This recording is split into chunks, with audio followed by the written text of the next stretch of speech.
सोचिए, रात के 2 बज रहे हैं, कमरे में घुप अंधेरा है और सिर्फ एक ही चीज चमक रही है, फोन की स्क्रीन।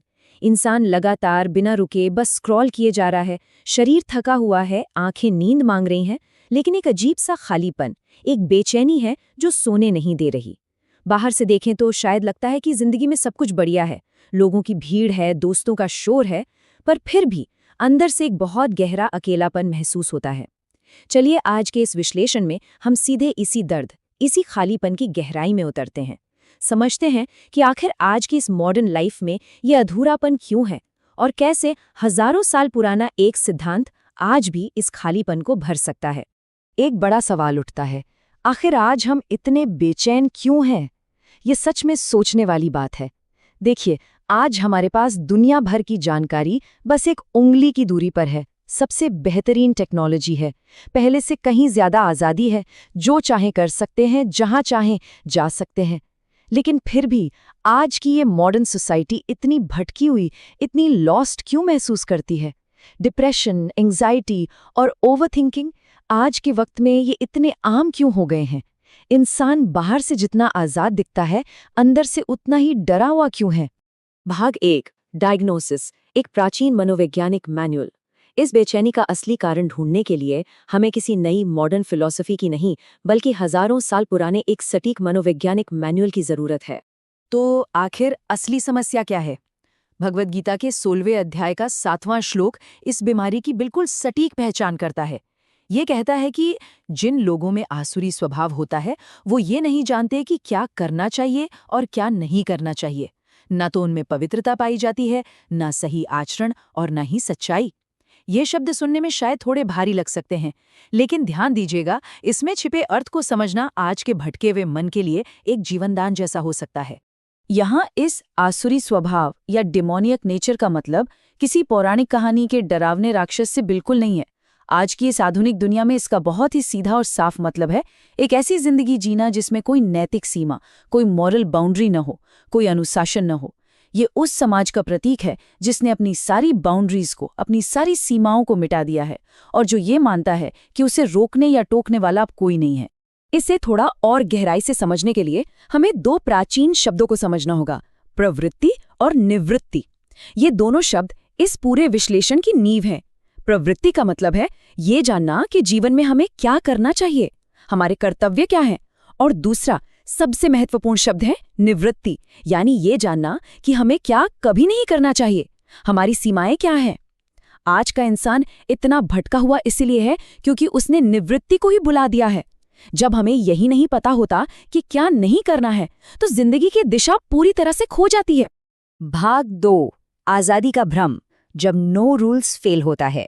आज का मॉडर्न कल्चर हमें दिन रात एक ही चीज सिखाता है, बिना नियमों की आजादी। लेकिन क्या सच में ये आजादी हमें खुशी दे रही है? जब नैतिकता की, धर्म की ये सीमाएं टूटती है ना, तो उसकी एक बहुत बड़ी कीमत चुकानी पड़ती है। सबसे पहले पवित्रता यानी शौचम खत्म हो जाती है, हमारे विचार दूषित हो जाते हैं। दूसरा, आचरण यानी आचारह पूरी तरह से स्वार्थी हो जाता है, हम सिर्फ अपने फायदे के लिए रिश्तों का इस्तेमाल करने लगते हैं। और तीसरा, सच्चाई यानी सत्यम गायब हो जाती है, जीवन सिर्फ मजे के लिए रह जाता है और इंसान खुद से ही झूठ बोलने लगता है। जब ये तीनों चीजें जिंदगी से निकल जाती हैं, तो पीछे क्या बचता है? सिर्फ स्ट्रेस और एक गहरा अकेलापन। इस कॉन्सेप्ट को हम एक ट्रेन के उदाहरण से बहुत आसानी से समझ सकते हैं। एक ट्रेन तभी तक आज़ादी से और पूरी रफ्तार से दौड़ सकती है जब तक वो अपनी पटरियों पर है। अगर वही ट्रेन ये सोचने लगे कि ये पटरियां तो मेरी आज़ादी छीन रही हैं, मैं तो कहीं भी दौड़ूंगी, तो क्या होगा? वो तुरंत पटरी से उतरकर क्रैश हो जाएगी। धर्म और नैतिकता हमारे जीवन की वही पटरियां हैं। यह हमारी आज़ादी को कम नहीं करती, बल्कि ये इंसान को क्रैश होने से, पूरी तरह बर्बाद होने से बचाती हैं। भाग 3, मनोवैज्ञानिक गुलामी आ जाल, इच्छाओं की कठपुतली। जब हम उन पटरियों से उतर जाते हैं तो हम आज़ाद नहीं होते, बल्कि एक बहुत भयानक जाल में फंस जाते हैं। यहाँ एक बहुत ही गहरा सवाल उठता है, एक ऐसे दिमाग का असली मालिक कौन है जिसका कोई बड़ा, कोई उच्च उद्देश्य ही नहीं है? इसका जवाब थोड़ा कड़वा है। उस दिमाग की मालिक उसकी अपनी एडिक्शंस होती हैं।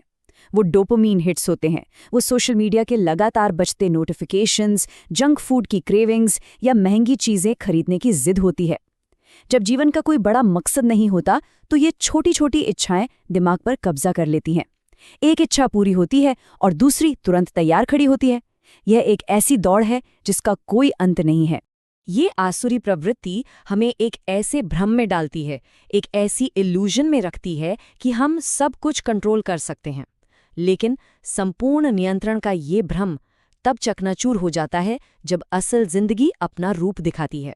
जब चीजें हमारे प्लान के हिसाब से नहीं चलती, जब अचानक कोई असफलता हाथ लगती है, तो ये इल्यूजन टूट जाता है। और उसके टूटने के बाद पीछे छूटता है सिर्फ एक गहरा डिप्रेशन और खालीपन, क्योंकि खुद को संभालने के लिए हमने कोई नैतिक पटरी तो छोड़ी ही नहीं थी। भाग 4, बाहर निकलने का रास्ता, दिशा और शांति की ओर वापसी।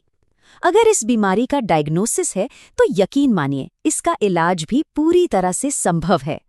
तो अब सवाल है कि इसे जिंदगी में कैसे लागू किया जाए। इसके 2 बहुत ही प्रैक्टिकल स्टेप्स हैं। पहला, आज ही एक ऐसा नियम तय कीजिए जिसे हम कभी नहीं तोड़ेंगे। ये हमारी निवृत्ति है।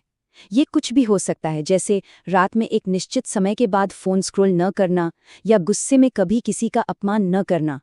एक पक्की बाउंड्री। और दूसरा स्टेप, रोजमर्रा के कामों में सच्चाई और पवित्रता को वापस लाना।